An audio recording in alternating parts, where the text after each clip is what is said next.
Daniel Brooks had negotiated billion-dollar corridors and survived boardroom battles that lasted 12 hours without a break. Yet what stayed with him now was not the contract, not the near accident, but the way Emily Carter had returned to work as if nothing had happened. No performance, no nervous laughter, no attempt to extend the moment. She simply adjusted a fork at table 14, aligned a napkin by less than half an inch, and moved on. That unsettled him more than the incident itself. Most people would have tried to leverage that moment. A joke, a conversation, a reminder. She did none of it. He watched her the way he evaluated emerging markets. Quietly, carefully, looking for signals beneath the surface. When she passed his table again, he spoke. You saw that before anyone else. She stopped, not defensive, not flattered. Just present. Yes. No extra words. Most people do not notice those things. She gave a small nod. Most people are looking at themselves. That answer stayed in the air longer than either of them expected. Daniel leaned back slightly. For the first time in years, he felt like he was not the one controlling the direction of a conversation. Where did you learn that? He asked. Emily glanced toward the front entrance automatically before answering. Habit. Awareness never turned off. Different jobs, she said. Places where small details matter. Security? Daniel asked. Something like that. Her answer closed the door gently, without slamming it. A manager called her name from across the room. She acknowledged with a simple, yes, sir, then turned back. Is there anything else you need? Daniel almost said no. Instead, he said, what do you recommend for lunch? A simple question, but his assistants usually answered that. His calendar usually decided that. Emily did not rush. She considered, if you have another meeting after this, the grilled salmon. High protein, keeps your energy steady. No heavy sauces. You will stay sharp longer. Daniel blinked once. That was not a typical server recommendation. That sounded analytical. And if I do not? He asked. The ribeye, she said. Because then you can afford to slow down. A ghost of a smile almost appeared on his face. Almost. Salmon, he said. I do have another meeting. I thought so, she replied. No arrogance, just observation. As she walked toward the kitchen, Daniel noticed something else. She never rushed, even when she moved quickly. Every turn was efficient. Every step placed. No wasted motion. 10 minutes later, she returned with the plate. Presentación exact. Temperature perfect. Timing precise. How many tables are you managing right now? Daniel asked. 7. And you still noticed that situation. She adjusted the placement of his water glass by exactly 1 inch. You do not stop seeing just because you are busy. Daniel looked down at the contract beside his plate, then back at her. People like you usually do not stay in jobs like this. Emily did not react immediately. For a brief second, something thoughtful crossed her eyes. Not sadness, not regret, just acceptance. Sometimes, she said quietly, people choose quiet places after loud chapters. Daniel did not ask what that meant. For once, he recognized a boundary. As she stepped away again, he realized something unexpected. For the first time that week, his mind was not on expansion charts or acquisition targets. It was on a waitress who moved through chaos like someone trained to see storms before clouds formed. And Daniel Brooks, a man who built his fortune predicting risk, could not ignore the feeling that Emily Carter was someone who had once lived far closer to danger than she would ever admit. The restaurant noise returned to normal, but Daniel Brooks noticed something had shifted inside his own thinking. He finished half the salmon without realizing it. His attention divided between the numbers in his head and the patterns in the room that Emily seemed to read like a quiet language. At exactly 1:23 in the afternoon, his phone vibrated. His assistant reminding him of a conference call scheduled in 37 minutes. Normally, he would already be gone. Precision was his identity. Efficiency was his reputation. Yet he remained seated, watching, learning something he could not measure on a spreadsheet. Across the room, a customer dropped a fork.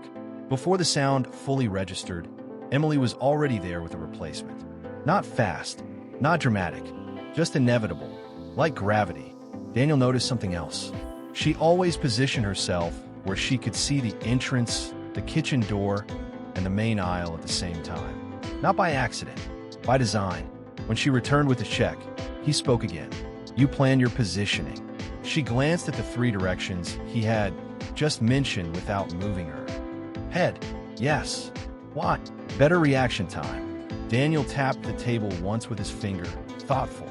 You speak like someone trained in response timing. Emily placed the check folder down carefully. Timing matters in every job. Not like that, Daniel said. She almost smiled. Almost. Then the moment passed. A loud laugh erupted from a group near the bar. Emily did not look. She listened, then continued working. Daniel opened the check, but did not reach for his card yet. You ever think about doing something else? He asked. She considered the question longer than the others. Not offended, just weighing truth against privacy. Everyone is always doing something else, she finally said, even when they look like they are not. That answer stayed with him. He placed a platinum card inside the folder. When she returned, she did not react to the amount, not to the name, not to the quiet weight of the card itself. She processed the payment like any other. When she brought it back, he noticed something unusual. She placed the receipt aligned perfectly parallel to the table edge. Ninety degrees exact. You notice everything, he said. It is a habit, hard habit to learn. She nodded once. Harder to unlearn. Daniel signed a receipt, but did not stand yet.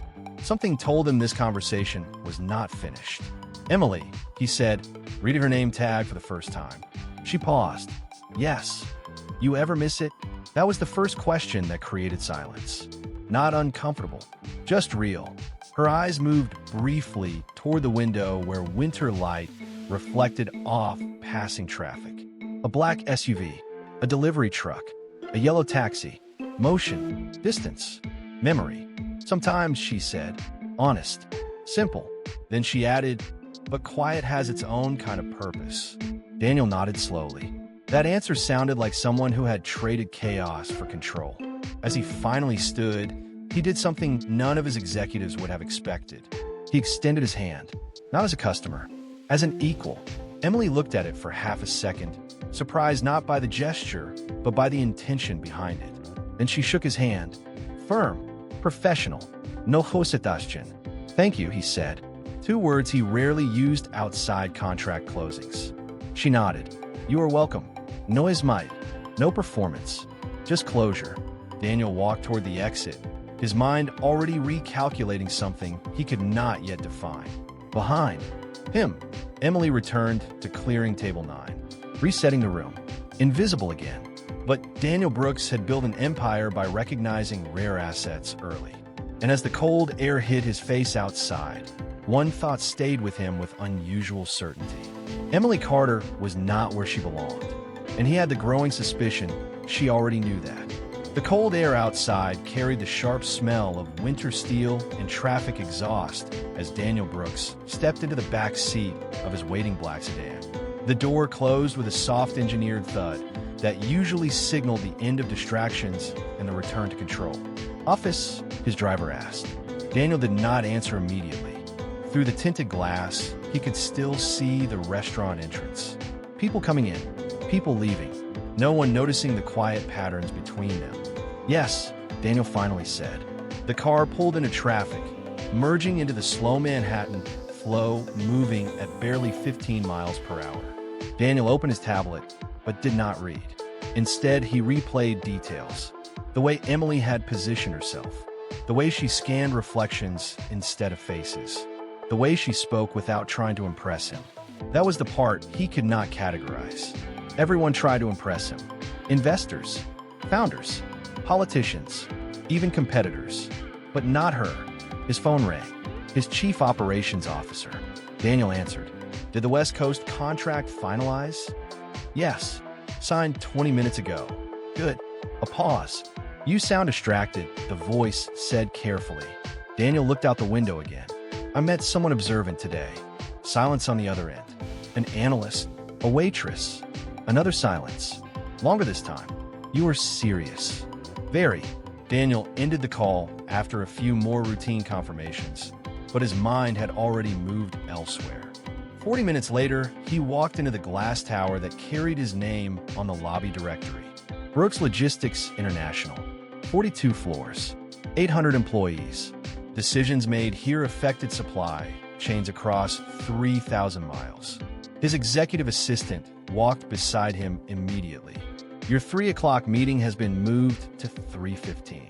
The Denver call is confirmed. Legal needs your review on Section 8. Daniel nodded, but asked something unexpected. How long does it take to train situational awareness? She blinked. I'm sorry. Pattern recognition. Environmental awareness. Reaction timing. She hesitated. Security firms usually say 6 months to a year. Daniel nodded once. And if someone already has it, then they probably learned it somewhere serious. That answer confirmed what he already suspected. Later, alone in his office overlooking the Hudson River, Daniel pulled up the restaurant website. Staff page. Minimal information. Just first names. Emily Carter. No biography. No background. No story. That alone told him something. People with quiet pasts rarely advertise them. He closed the page and leaned back in his chair. He had built his success on one rule. Talent reveals itself in small moments. Not interviews. Not resumes. Moments. His phone buzzed again. A message from his head of risk assessment about a shipment delay in Ohio. Daniel answered efficiently. Solved it in 2 minutes. But even as he spoke numbers and routes and fuel costs, another thought stayed underneath. Why would someone trained to see risk choose a job where no one expected her to use it? Evening came early, the winter sun disappearing by 4:50. Office lights reflected against the glass like constellations. Daniel stood by the window. Far below, people looked like moving data points. Predictable, efficient, replaceable, except sometimes one was not. He opened a drawer and pulled out a simple white business card. No gold trim, no title inflation, just his name and direct number. He looked at it for a long moment, then placed it back. Not yet. Some opportunities required patience. And for the first time in a long while, Daniel Brooks found himself curious not about what someone could do for his company, but about what someone had survived before they ever walked into his world. By 6:30 that evening, the restaurant had changed personalities. Lunch urgency replaced by dinner calm. Warmer lighting. Slower conversations.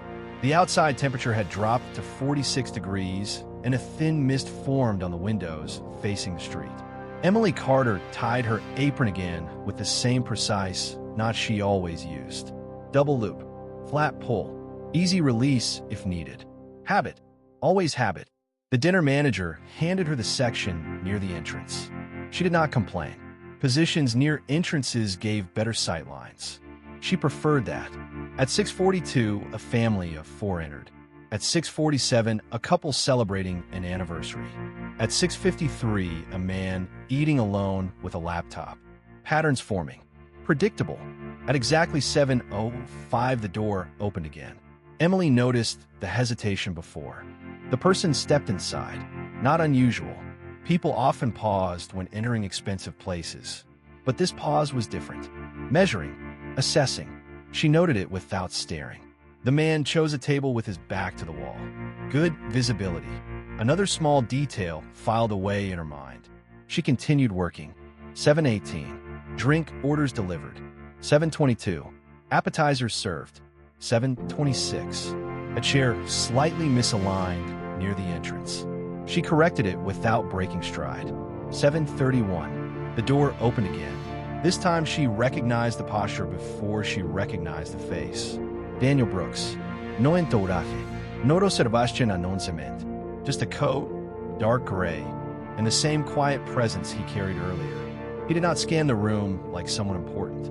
He scanned it like someone verifying assumptions. Their eyes met briefly. No surprise in hers. No performance in his. He chose table 8. Not the best table. Not the most visible. A table with a clear view of the entire dining room. Emily approached with a water glass. Good evening. Same tone. Same calm. Good evening, he replied. I did not expect to see you again today, she said. Not flirty. Not curious. Just factual. I had another meeting nearby, he answered. Not entirely untrue. She placed the water. Would you like a menu? I trust your recommendation, he said.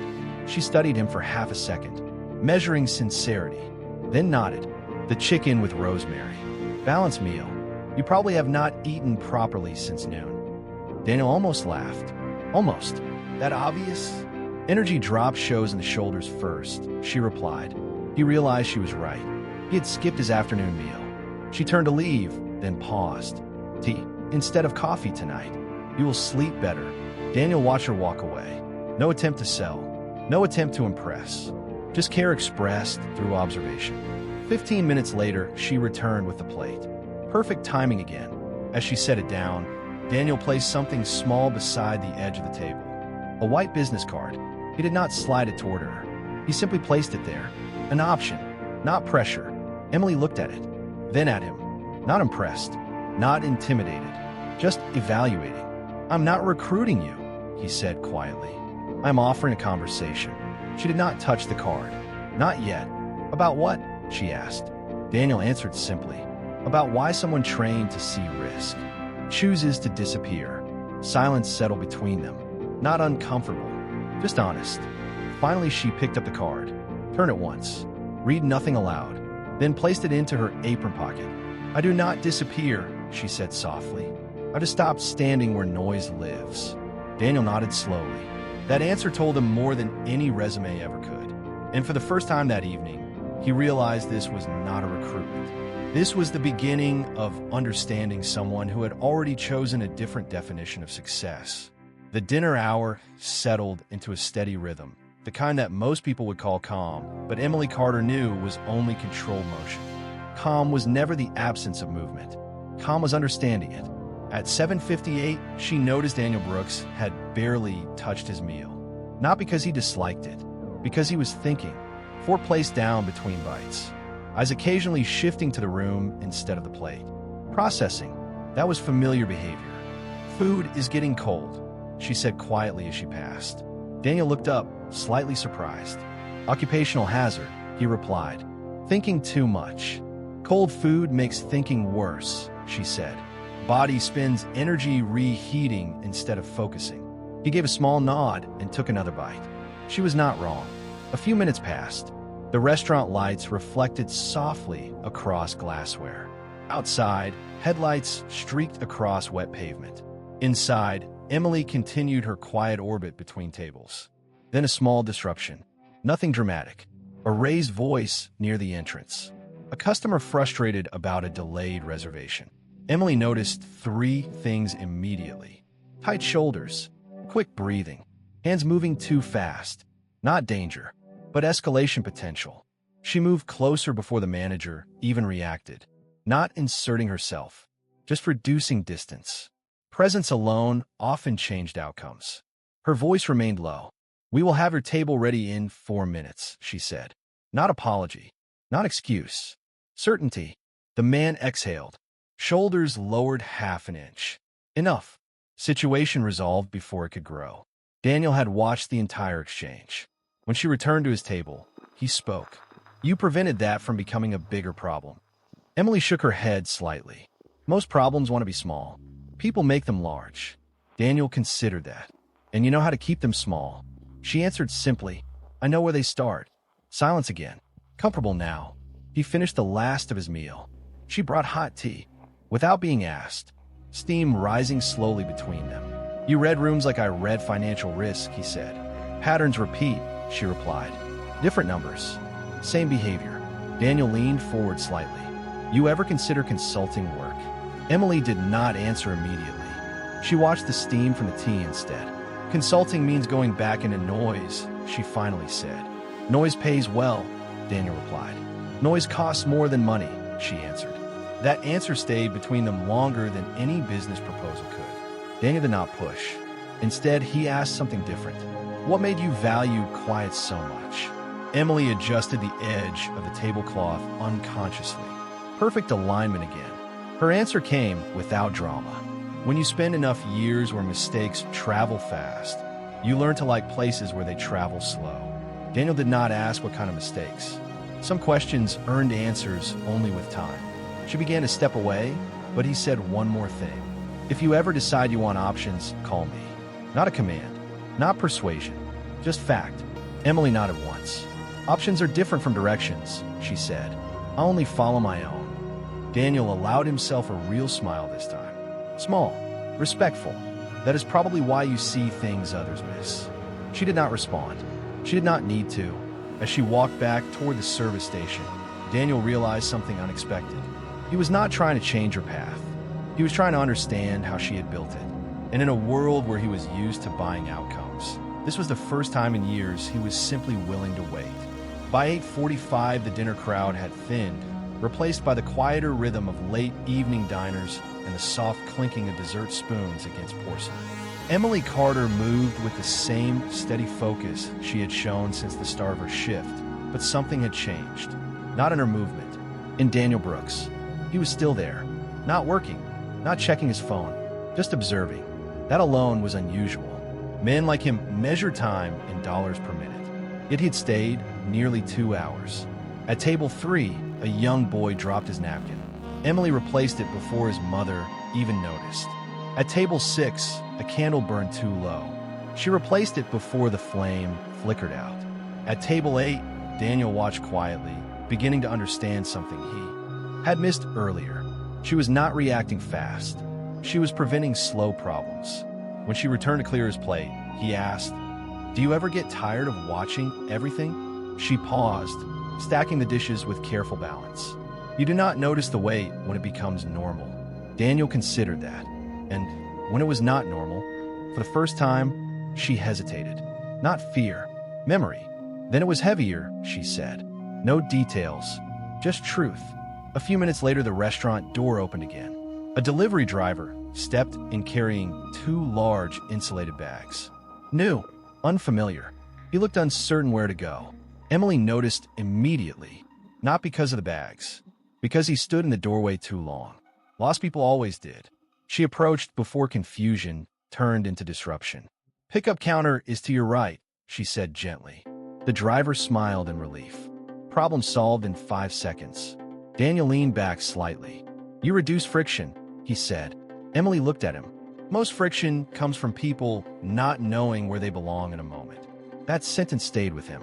It sounded like something taught through experience, not theory. The check sat on the table again. Daniel placed his card inside, but this time he added something else. Not money, a folded note. When Emily returned, she processed the payment as usual. Then she noticed the paper. She did not open it immediately. Instead, she placed it into her apron like everything else. Professional first, personal later. Daniel stood, not rushed, not performative. "You were right earlier," he said, "about quiet having purpose." She gave a small nod. "It lets you hear what noise hides." Daniel almost asked another question. Instead, he chose restraint. "Have a good night, Emily." "You too, Daniel," she replied. First time using his first name. Not casual, just equal. He left without looking back. Outside, the air had dropped to 41 degrees. His driver opened the door. Daniel paused before getting in. Through the glass, he could see Emily resetting another table. Same precision, same calm. No sign she had just been offered a door into a different world. Inside, Emily finally unfolded the note between tasks. Just one sentence written in clean handwriting. "If you ever decide quiet is preparation and not retirement, call me." No pressure, no deadline. She folded it again, placed it back in her pocket. No visible reaction. But later, when she checked the dining room one more time before closing, her eyes paused briefly on the entrance. Not longing, not doubt, just awareness that sometimes doors appeared quietly too. And the strongest people were the ones who chose carefully which ones to open. Closing time approached slowly, the way it always did on winter nights when the city outside seemed colder than usual and the warmth inside the restaurant felt earned. At 9:57, Emily Carter wiped down table 10 with the same measured movements she had used all evening. Spray, fold cloth, straight line from left to right. Reset the salt and pepper shakers exactly 2 inches apart. Routine created control. Control created quiet. Most of the staff had begun their closing routines. Silverware counted, receipts balanced, chairs gradually turned upside down on empty tables. Emily moved through it all like someone finishing a checklist she had memorized years ago. At 10:12, she finally stepped into the employee hallway. Fluorescent lights, neutral walls, the sound of distant dishwashers running hot water cycles. She removed her apron and reached into the pocket. The business card, the folded note. She looked at both for a long moment. Not emotional, analytical. Opportunities were like intersections. Timing mattered more than speed. She remembered other intersections. Years earlier, different city, different job. Rooms where people spoke quickly and mistakes traveled faster than truth. She had been younger then, 23, newly trained, working in a hospital intake unit where seconds mattered and observation saved time nobody else saw. She had learned to read body language before symptoms were spoken. She had learned to hear fear before voices changed.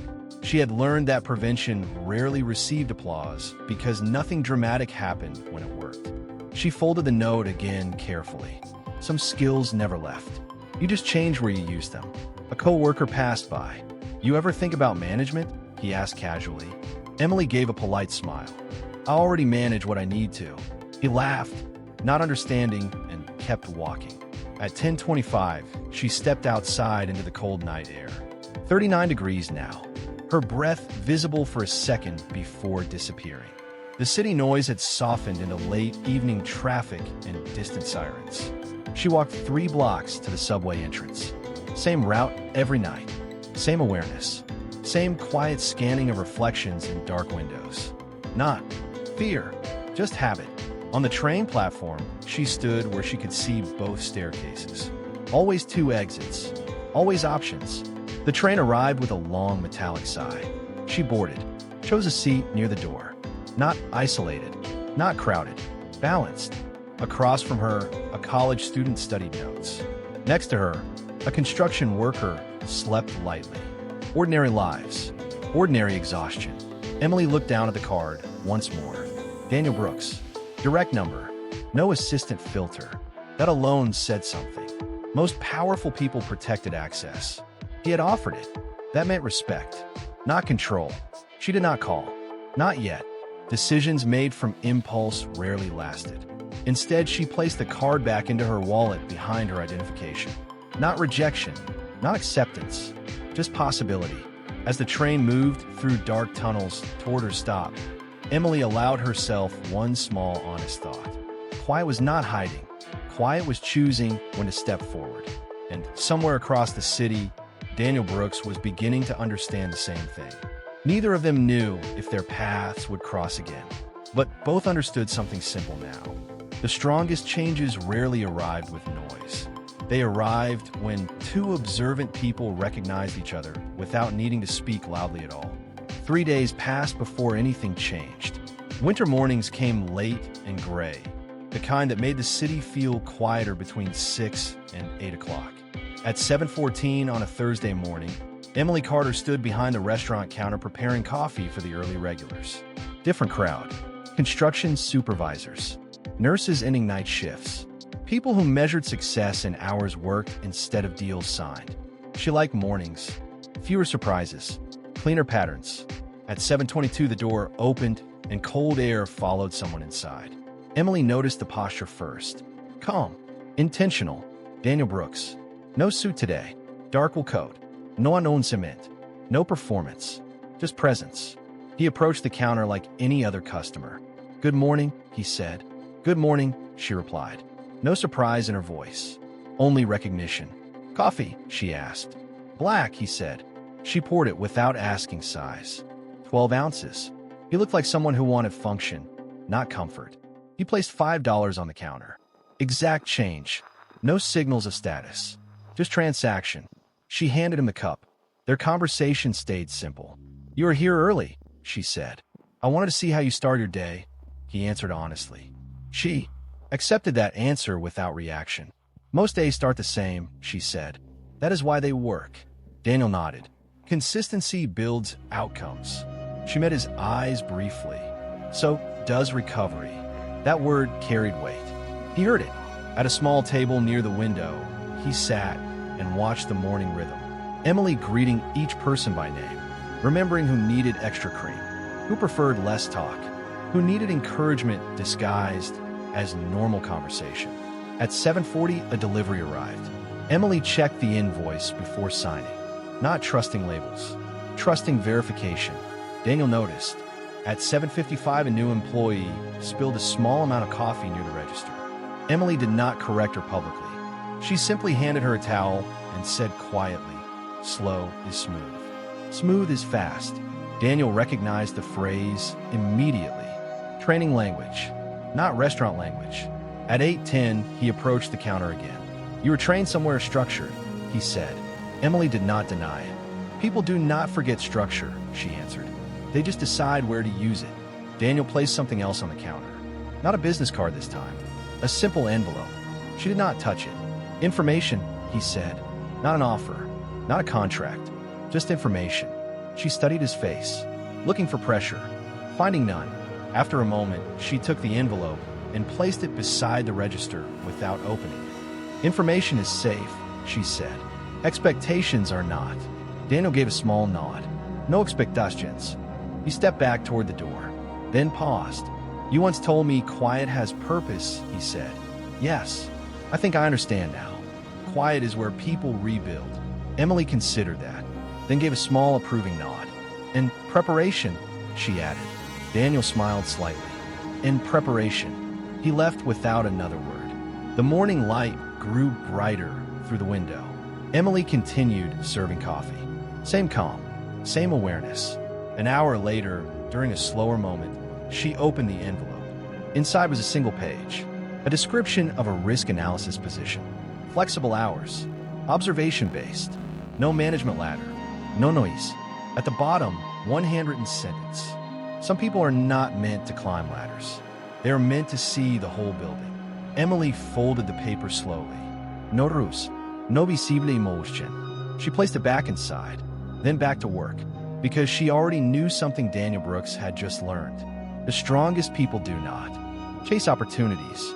They recognize the ones that match who they already became. And sometimes the greatest power is not changing your life overnight. It is choosing the moment when you finally decide you are ready to use